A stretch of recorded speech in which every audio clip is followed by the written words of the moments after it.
Welcome back to Witch Hunt. I'm Josh Hutchinson. And I'm Sarah Jack. Today we're exploring the dynamics of coercive control with Kacey Baker, host of the Cult Vault podcast. Kacey has interviewed hundreds of survivors, sharing the stories of life in cults and high-control groups. What started as a lockdown project has evolved into a vital platform for survivor voices and advocacy. Through her work on the Cult Vault and her recent master's degree in the psychology of coercive control, Kacey brings unique insights into how coercive control manifests across different contexts, from cults to domestic relationships and beyond. She's joining us to discuss ethical approaches to sharing survivor stories, current legislation around coercive control, and how understanding these dynamics can help combat abuse in all its forms. Our conversation with Kacey touches on serious topics, including psychological abuse and trauma. Listener discretion is advised. Here's our conversation with Kacey Baker of the Cult Vault. Welcome to Witch Hunt, Kacey Baker of the Cult Vault podcast. We connected after hearing your presentation at a SARA National Working Group meeting because of how our subject matter overlaps with yours. Thank you both so much for having me on your podcast today. It's great to sit down and catch up with both of you, Sarah and Josh. As host of the high-performing podcast Cult Vault, you have created a vital platform where survivors shared their firsthand experiences of cults and high-control groups. Tell us about your work amplifying these important stories. Well, it's been a bit of a roller coaster, really. I have found myself in this work by accident. I think that's often the case when you kind of connect with individuals like we have, and you start to have conversations about how people ended up doing such niche and specific work. Yay.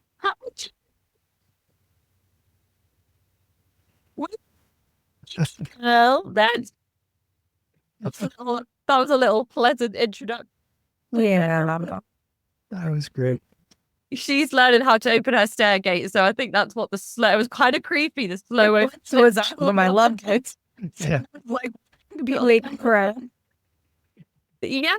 So I found myself doing this work by accident. I'm sure anybody that has heard me talk about this will know exactly what I'm going to say because it feels like scripted at this point. I was on maternity leave with our firstborn, who was 4 months old at the time that the first lockdown for COVID started over here in England. And I had a partner who was working 12-hour night shifts, and we were really struggling to find something to keep me sane in between, sleep deprivation and cluster breastfeeding and just kind of navigating parenthood as first-time parents in the middle of a nationwide and global, at that point, wide lockdown where we were not able to have, external support. And I realized that I just needed something to keep myself stimulated, and that turned out to be podcasting. I tried a number of different things, found an old room mic, and decided that I was going to start a podcast. And even if nobody listened, at least I will have spent some of what free time I had, either when baby was sleeping or when partner was home, doing something that felt like you could see the results at the end of it. Some people were learning how to do the splits, and I was just like, wow, you can actually see how much you've progressed with learning something new. So I started a podcast about cults. I didn't expect anybody to listen. But after the first few episodes of covering things like Jonestown and the Branch Davidians, and asking the question on whether, ISKCON and the Hare Krishnas, is that a cult? I had a few people reach out to me and explain that they themselves had been in cults and were looking to share their experiences. So I started interviewing survivors, and from there it really just snowballed into something unplanned, unprecedented, educational. So 5 years on, I think we're close to something like 400 episodes on the podcast.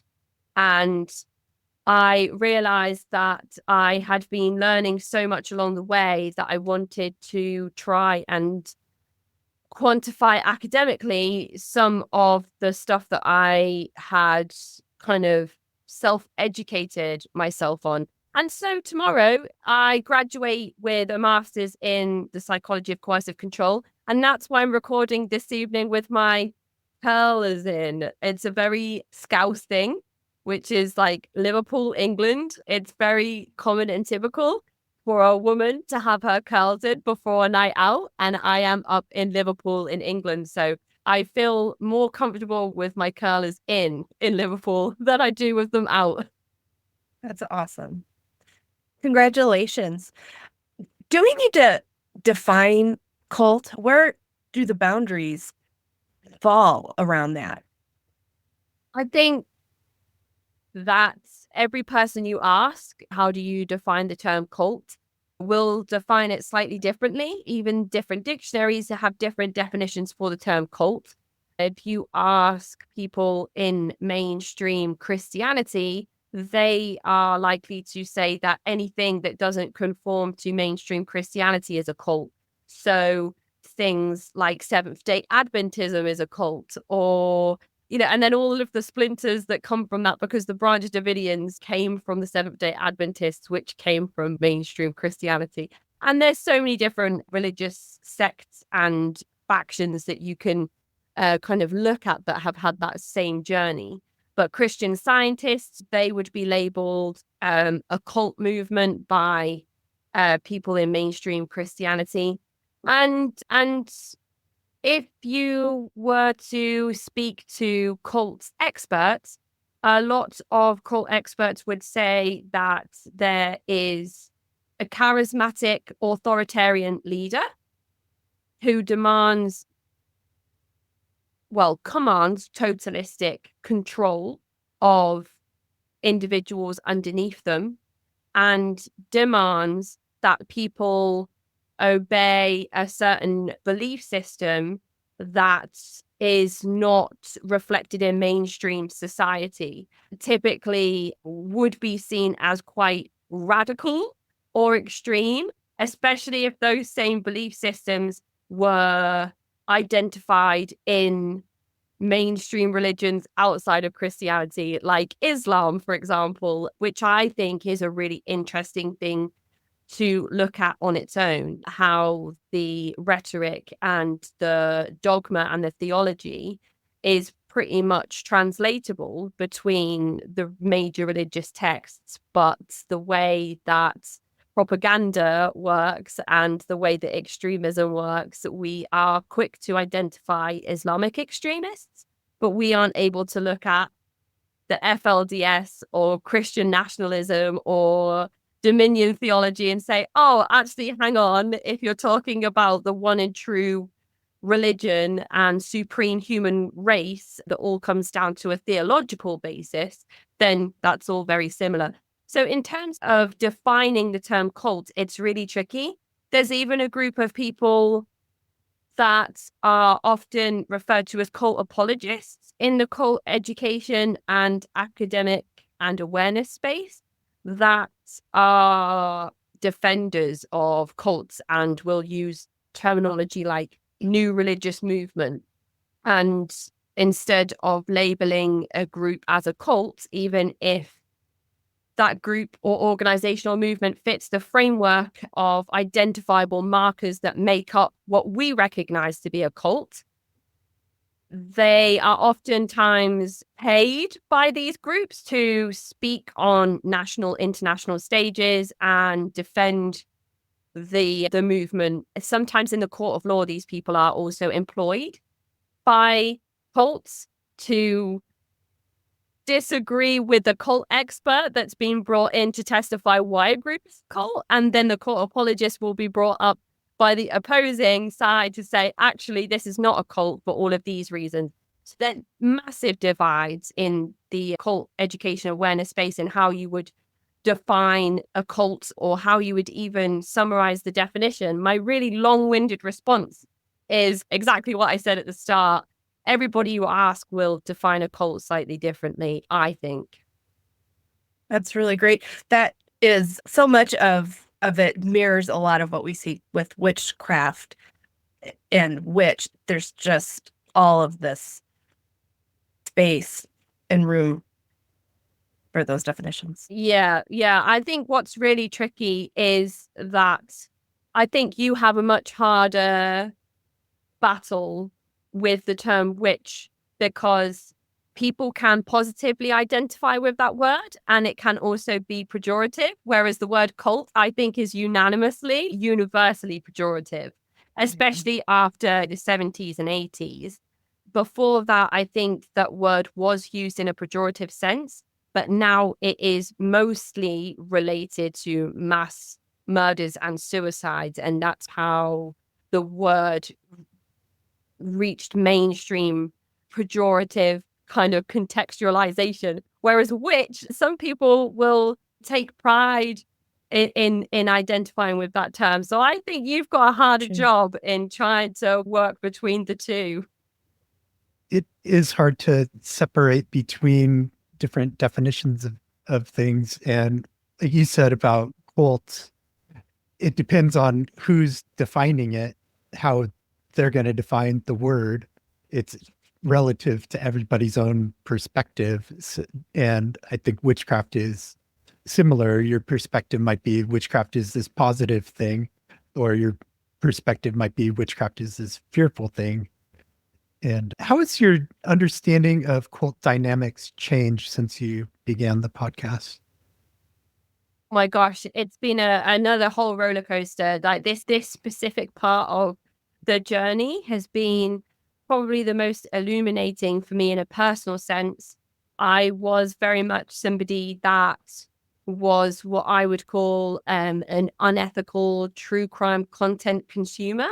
I would listen to really untactful, non-compassionate true crime documentaries and podcasts, and I would be really detached from the information that I was listening to. I would just stick something on to go for a walk or drive to work, and I didn't really ever consider the fact that these stories were real people who had families and loved ones, and I didn't ever really realize that most of the episode content was based around the perpetrator or the serial killer or the cult leader.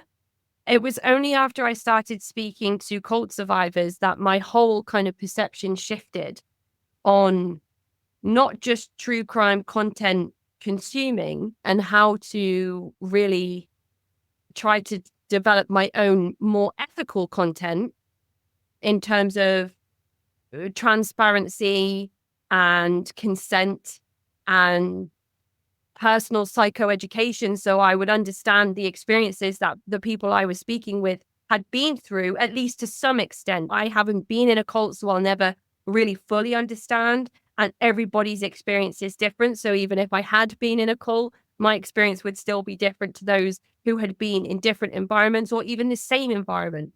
And all of these things I just had never considered until I started the podcast itself and speaking with survivors.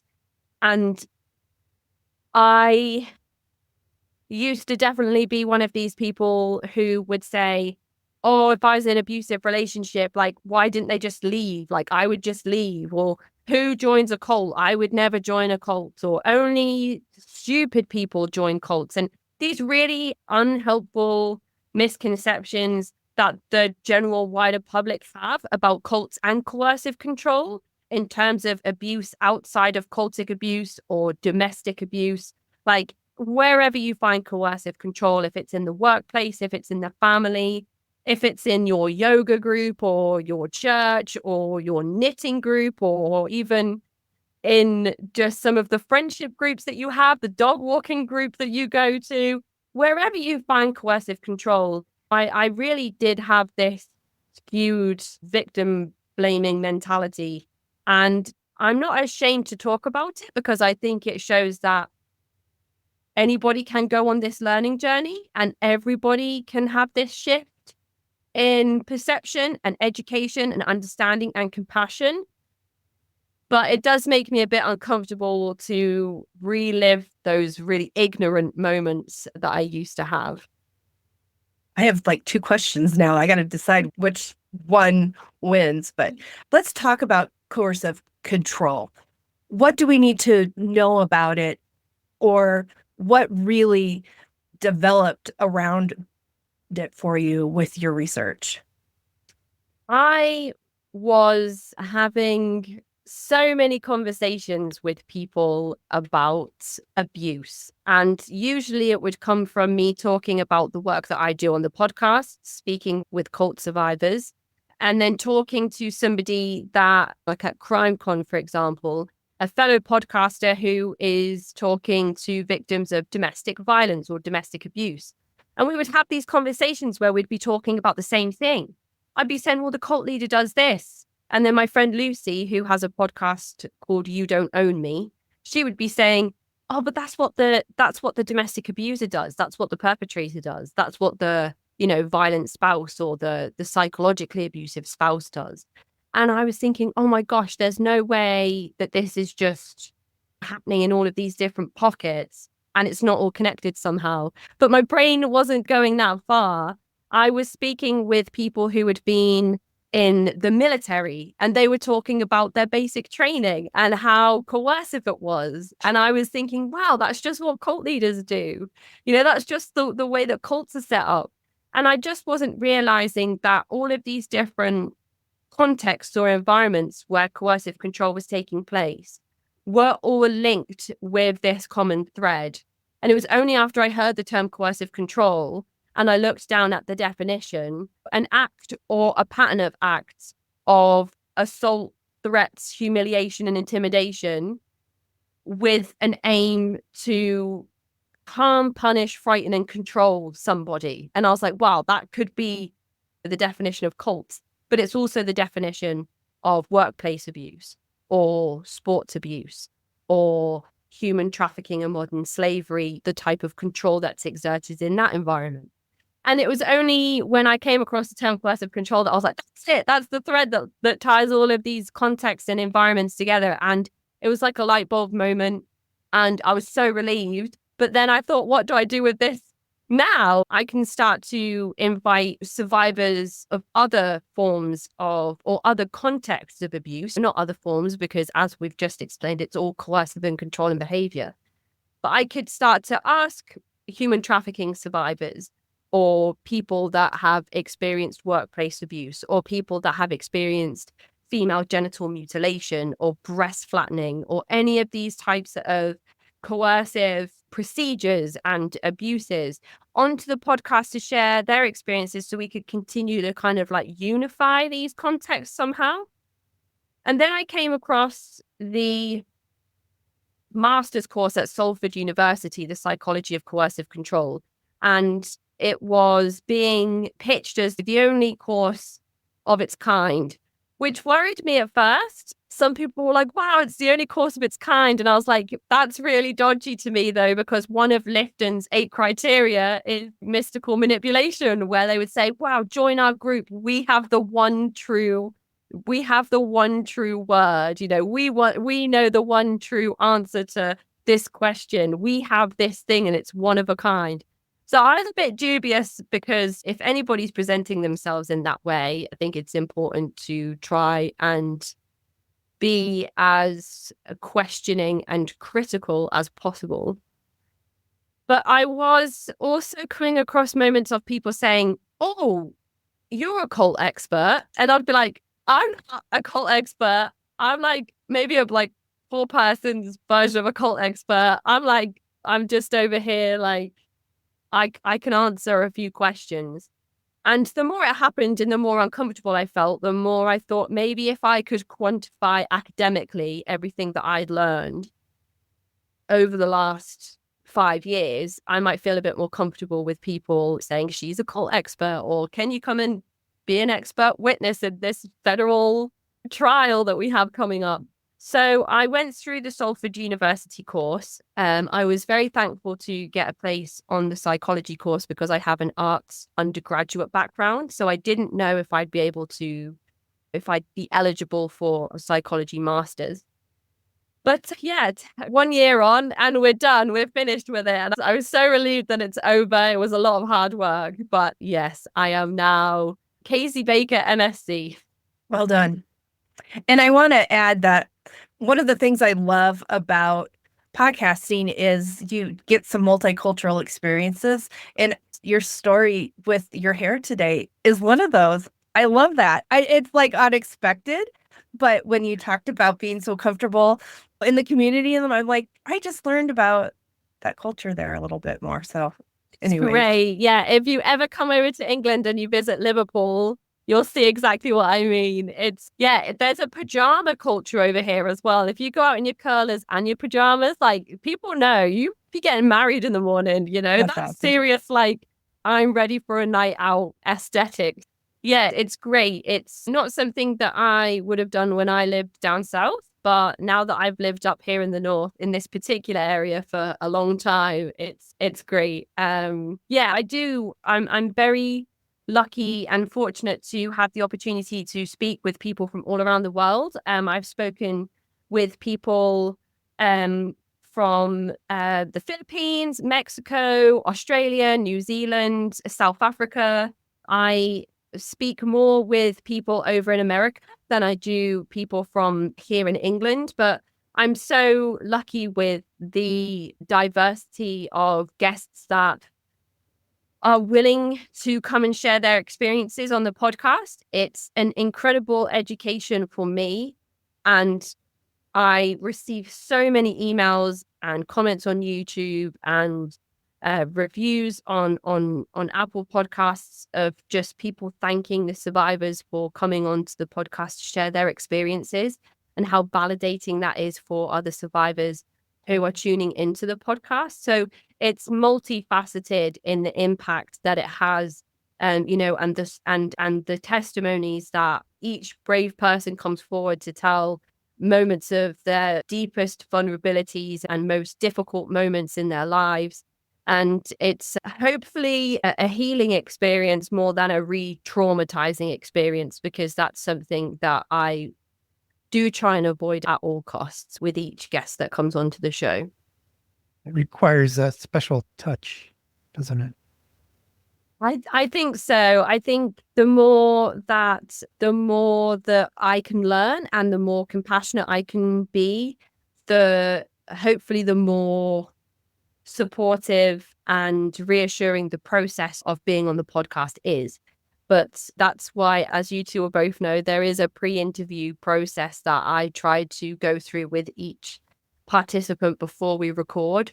It's not something that you would ever want to just sit down and say, let's chat, without any type of preparation. But there is always the risk that reharm will happen, that re-traumatization will happen.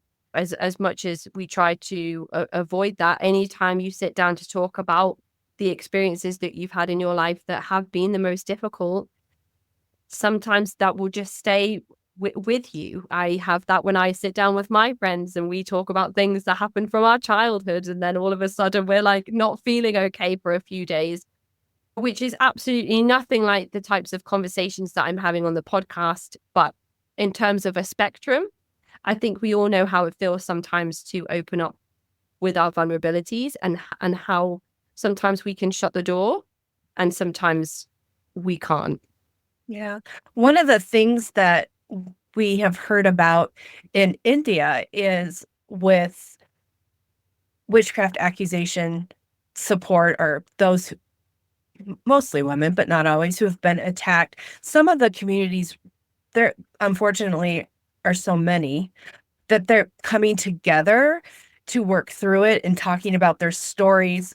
They'll do beautiful public art walls or other art dramatizations together to make it a acceptable discussion to help educate. And so I think all of this is so delicate, and I'm always incredibly thankful for these brave individuals who are able, Oh. but it's not necessarily, it's not obviously bravery isn't what makes it okay for you to talk about it. I don't know why some are able to, but those stories that are able to be told or shared do bring hope to others. But definitely avoiding reharm is incredibly important. And only each individual can decide that for themselves. Absolutely. Yeah. And I think that's key as well, to make sure that there's never any expectation or pressure on an individual to share their experiences. I think that's where I'm very lucky to have this is a two-sided coin. Absolutely. I would love to never have another interview to do again. Imagine if we were like, oh, all the stories have been told. There's no more stories of cults or coercive control to share. Of course, that's unlikely to happen in the near future because we're still really building this momentum and this platform of education and understanding and legislation, which plays a massive role in tackling psychological abuse. But in terms of the podcast itself, I don't really reach out to individuals and ask if they'd be willing to come onto the show. A lot of the time, it's people contacting me. And I think that that's been a really important part of the process because I don't feel like I'm putting pressure on individuals by reaching out and contacting them. And even if that was the case, I think in those situations, if you're just very transparent and you say, there's absolutely no expectation here. A lot of the time it would be word of mouth, or you see someone post like in the cults subreddit, for example. So you're already thinking, oh, well, this person has shared part of their story online. Maybe they'd be willing to share their story in a recording capacity. And that's where it's important to offer guests the opportunity to remain anonymous, semi-anonymous, using pseudonyms or first names only, or changing the spelling of the first name, or not recording video, not using landmarks or specific identifying information in an episode, and just keeping things kind of generic is just some of the ways that you can protect a person's identity when they come on to record an episode. But yeah, I think it's very much on an individual basis. And even if people aren't sharing their stories publicly, you never know the impact that the podcast is having to those who don't come forward and say, this episode changed my life, or I was going to sign up to this group and I'm so glad I listened to this episode before I paid them all of this money, or whatever type of feedback that comes through. If you are only hearing from a certain percentage of people, I often wonder how many people you don't hear from, and the impact that it's having with those that don't or can't reach out. You mentioned the legislative aspect of it, and coercive control has been recognized in the UK as a form of abuse. What is the impact of that legislation? We were very lucky in 2015 to have the Serious Crime Act introduce Section 76 into law. So Section 76 of the Serious Crime Act criminalizes coercive and controlling behavior in a domestic capacity. So it means that in intimate partnerships and family environments, coercive control can be prosecuted, but it's very hard, first of all, to prove and then to prosecute. It's really tough. The nature of psychological abuse means that there are no physical marks. There are typically no scars. There may not be an electronic trail of abusive messages on WhatsApp or Facebook. There may not be voicemails. There may not be recordings or video clips. In cases where there are, that can be really handy in prosecuting cases of coercive and controlling behavior. But sometimes it's very much character, witnesses, testimonies, and my word against yours almost. And in those cases, it can be often that narcissistic and psychopathic or very controlling individuals find legal loopholes to exploit, not only in order to continue abusing and controlling the person that they are facing in court, or the person that they have received charges for. It can also mean that the person that has been abused and victimized and subjugated is often painted as the person that is the abuser. So it's I think prosecutors have a very tricky job. I think police officers and frontline workers do as well in terms of identifying coercive control. Years ago, police officers would show up on people's doorsteps for domestic issues, and they would say, oh, this is a woman could have a black eye, or a man could be absolutely visibly shaking in fear because of his wife, or children could obviously be used as a pawn because parents have split up and they're trying to use the kids as weapons in this feud. Whatever it looks like in terms of intimate partner violence or domestic abuse or familial abuse, police officers would often say this is a domestic issue, and then they would leave it at that. We have had a lot of different pieces of legislation that recognize domestic abuse, domestic violence, and now coercive and controlling behavior, which means that there's statutory funding, which means that there's statutory training, which means that non-governmental organizations are now being trained on what coercive control looks like, the signs to look out for, where do you send people if you're worried, or how do you approach somebody that you're concerned may be being coerced and abused through coercive and controlling behavior. The only problem is it doesn't expand to groups. So when we're talking about cults, we can't actually use the legislation on a group-wide basis. So we can't go into a kingdom hall where we know Jehovah's Witnesses are protecting sexual predators in a specific region because they do internal investigations and they have the final word and they believe that they are above the law and all of these different things. Just as an example to pull out of the air, there isn't a way that we can use the Section 76 England and Wales law at the moment because it doesn't extend to group settings. There is a huge lobbying effort going on at the moment with the Family Survival Trust, which is a UK-based charity that supports survivors of cults and coercive control and those impacted as well. So family members who may have lost somebody to a cult or to a coercively controlling environment, along with the National Working Group of Spiritual and Ritual Abuse, which is the same organization who I presented for the other day at their first spiritual and ritual abuse conference, which was incredible. So the legislation has definitely made it more recognizable, but there's still such a long way to go. We have such a long way to go in just, having a nationwide understanding of coercive control. And that is without considering the rest of the world, where there are some other countries that have criminalized coercive control and implemented their own legislation. Scotland has a great piece of legislation in their Domestic Abuse Act. Australia recently, just this year in July, I believe, in New South Wales, introduced legislation that criminalizes coercive control. There's a few states in America that criminalize coercive control. I'm told that those states aren't really enacting much on those particular pieces of law, but they're there. These are the first steps to having a worldwide understanding of coercion. I am hopeful that other countries will continue to follow suit.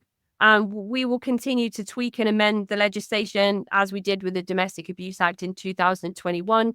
And what will come with that is more tweaks and more changes and more countries following suit and so on and so forth until we have a better understanding and grip and a better way to combat coercive control overall.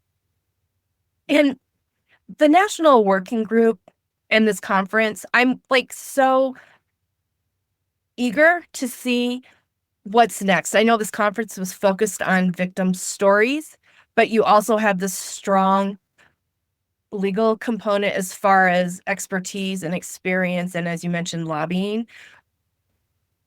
I'd love to hear anything out of that conference, or something that you think Yeah. it's important for listeners to understand about? Was all of the things.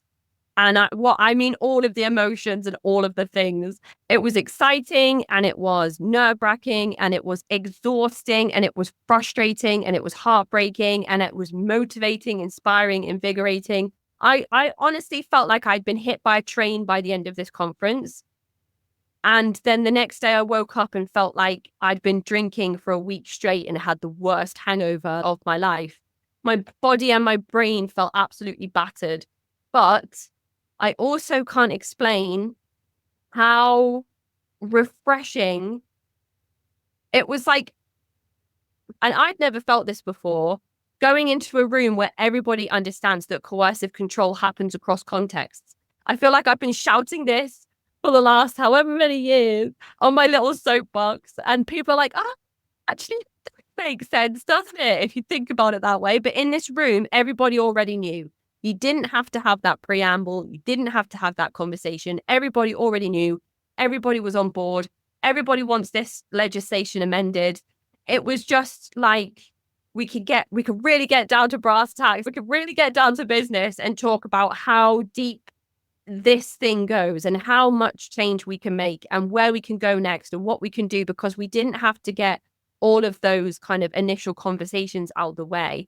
And I think it's really important, and it's still inspiring to have those conversations, but it's not often I'll find myself in a room where everybody is already at the same place. It was just amazing. The survivors sharing their stories was just equal parts harrowing and just showing us exactly why this work is so important.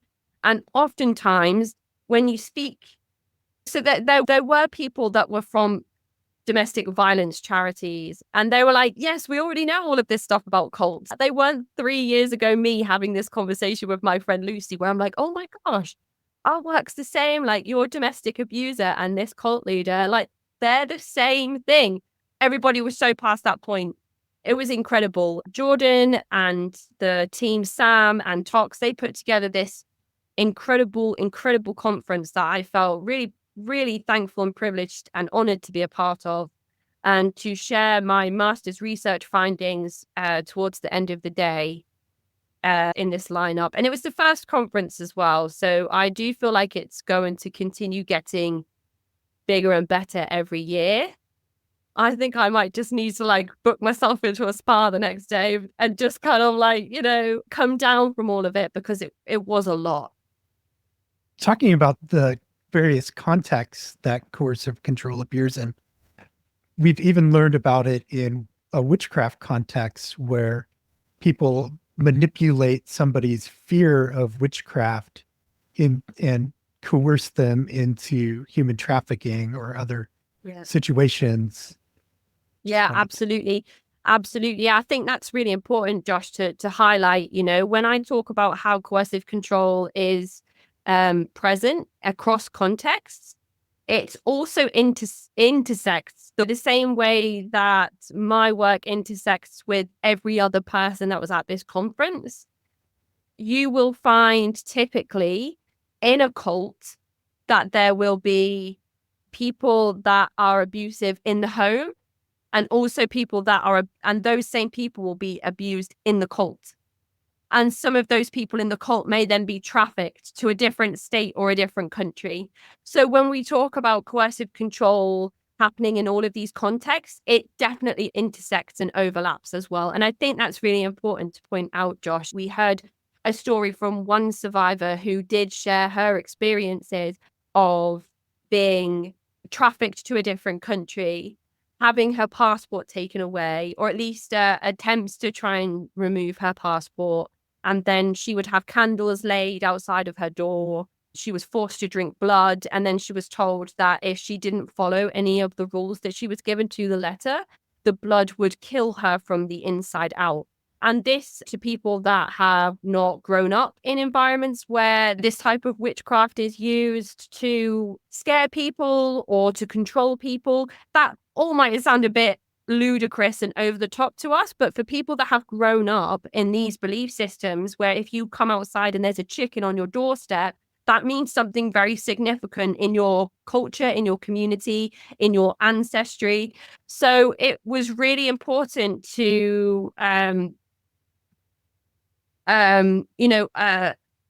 made aware of these different types of ritualistic abuse and these different types of witchcraft, because in the conversation that we had when we were talking about the Salem witch trials, that representation and presentation of witchcraft was very different to the ones that we heard about in the conference. And I think, again, it just shows you like you can learn as much as you can learn independently, but without working with other people, you're never really going to get all the other puzzle pieces. And that's so important when it comes to educating yourself on the lengths that this topic goes. Just talking about witchcraft, and I was like, wow, I just didn't realize like the extent of it in our conversation. And then that went even further when I was at this conference. So yeah, it was, my mind was like, whoa, we need to like decompress.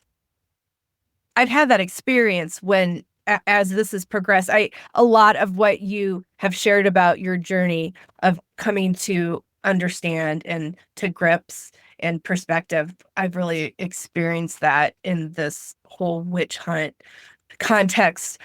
So you're going to be at CrimeCon next year, and how will you bring the advocacy aspect into your connecting? I think that's really important to try and hold on to different types of events and conferences.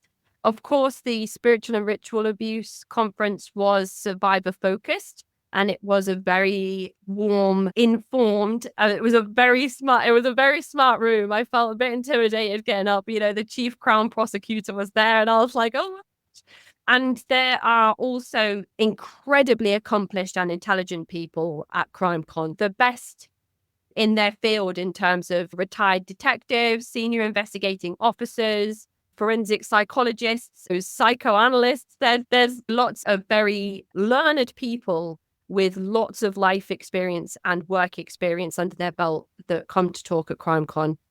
Very lucky to have been offered a platform a few times at CrimeCon UK. They're sponsored by True Crime. They have a huge platform and it grows every year, and they have amazing guests and survivors and advocates. They have fierce family members come forward and speak about how they've managed to get law changed and how they've managed to go into Parliament and talk with politicians and say, this can never happen again. And those are some of the most heartbreaking and inspiring conversations and talks you'll ever hear. I often, when I'm invited onto the stage to talk, will not go up on my own. I will ask somebody to come and talk with me, typically a cult survivor who can talk to the subject of cults, coercive control, and their personal experiences. I think that's the heart of the podcast. So if I get a chance to speak in front of a live audience, I still try and bring that dynamic.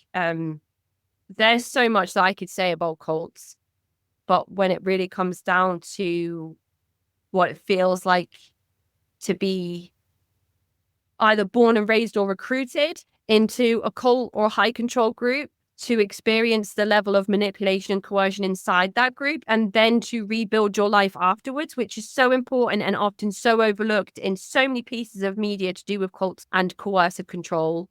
I could never do that justice. So I've been really lucky that some amazing guests have joined me at CrimeCon. I was joined by Elgin Strait, who has a podcast called Falling Out Pod, and he is a survivor of the Unification Church. And he is a fierce, outspoken voice when it comes to trying to rid the world of the Moonies. I've been joined by one of the world's leading experts in extremism and authoritarianism, which was John Atack, he's known as like the Scientology encyclopedia, the most educated person on the topic of Scientology. And he has a book called A Piece of Blue Sky, or Let's Sell Them a Piece of Blue Sky, which is the updated version.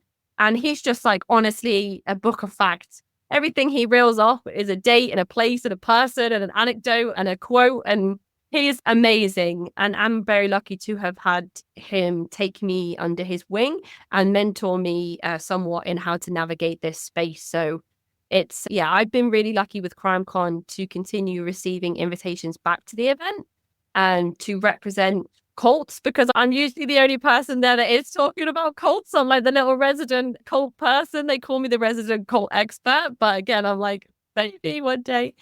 And also just to continue giving or helping to give a platform for survivors to share their stories as well in capacities that they feel comfortable with. Is there anything else you wanted to speak to before we let you go? Well, I've said a lot. I've said so much. I've just rambled on, really. Thank you for letting me ramble on. Just to keep learning, keep reading, keep educating yourself on subjects that you find interesting. Doesn't have to be cults and coercive control. That just happens to be what got me.